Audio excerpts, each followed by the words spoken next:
Mind-blowing performance, a killer design, and a price that punches way above its weight. Has OnePlus finally cracked the code to dethrone the iPhones and Galaxies? I've been using the OnePlus13 for 3 months straight, and let me tell you, it's a game changer that made me ditch my old phone. But is it really as good as it sounds? Let's dive in and find out. Alright, I've been living with the OnePlus13 since it dropped in early 2025, and I'm pumped to share why this phone convinced me to switch. OnePlus has been slaying the flagship killer game for over a decade, and this year, they're coming for crown with a sleek new design, a beastly chip, and a price that'll make your wallet breathe a sigh of relief. So, let's break it down: design, display, performance, camera, battery, software, and whether this thing is still worth your cash in 2025. Ready?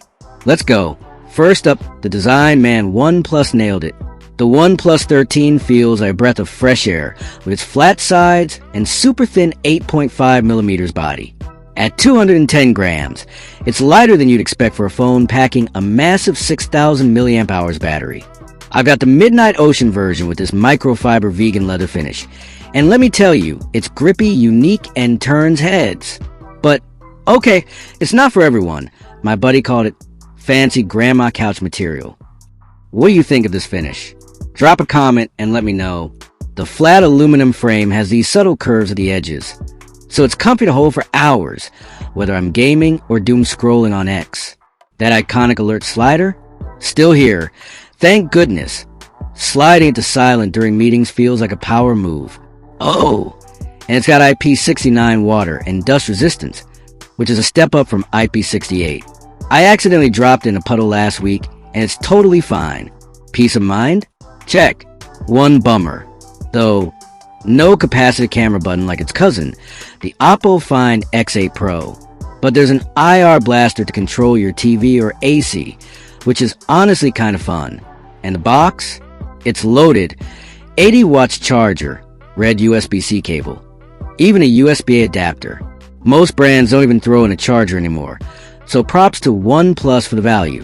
The 6.8-inch OLED display is straight up gorgeous. QHD plus resolution, 1 to 120 Hz refresh rate, and it hits 2,326 nits of brightness. Trust me, you'll have no issues using it in direct sunlight. OnePlus Crystal Shield glass feels tough, and I haven't noticed a single scratch yet. The eye care features, like 2,160 Hz PWM dimming, make late night scrolling easier on my eyes. Here's a cool trick. AquaTouch 2.0 lets you use the screen when it's wet or your hands are greasy. I tested it while cooking, and it worked like a charm. There's even a glove mode for those chilly winter days. Plus, the adaptive tone tweaks colors based on your surroundings, kind of like Apple's True Tone. Is this the best display in 2025? It's up there, no question. Performance? Oh, this thing is a beast. The Snapdragon 8 Elite on a 3nm process is an absolute unit. I've been playing Genshin Impact on max settings, and it's buttery smooth, no lag, no overheating.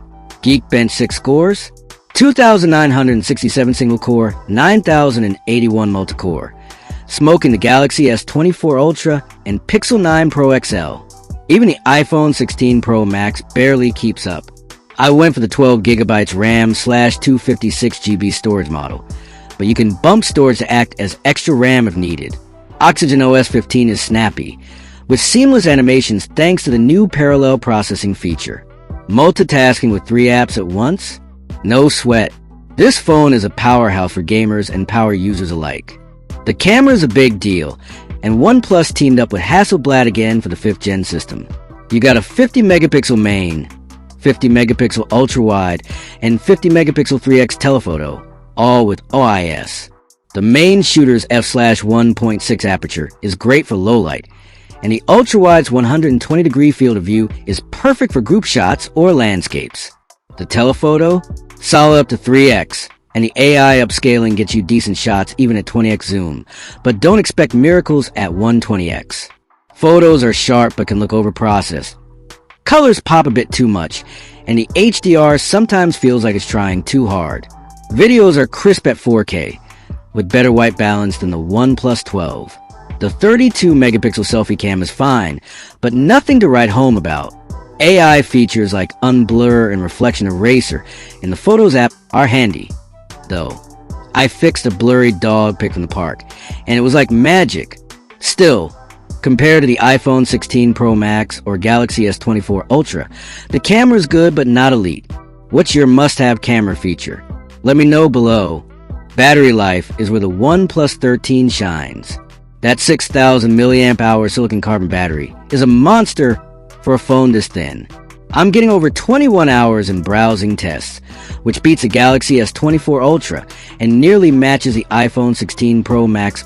Gaming drains it faster, about 8 hours, but that's still solid. Charging? 100 watt SuperVOOC gets you from 0 to 100% in 43 minutes with the included 80 watts charger. The new 50 watts Air VOOC magnetic wireless charger takes 65 minutes, which is faster than most rivals. I love how I can just snap it on like MagSafe. Battery life and charging speed are legit reasons I switched. Running Android 15 with Oxygen OS 15, this phone is smooth and customizable.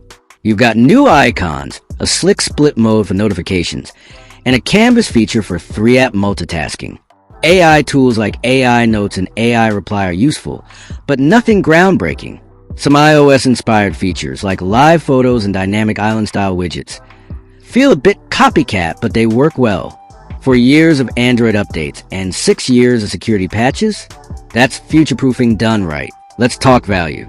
The OnePlus 13 starts at $900 for 12 gigabytes per 256 gigabytes, $100 more than the OnePlus 12, but still cheaper than the $1,100 Pixel 9 Pro XL, $1,200 iPhone 16 Pro Max, or $1,300 Galaxy S24 Ultra.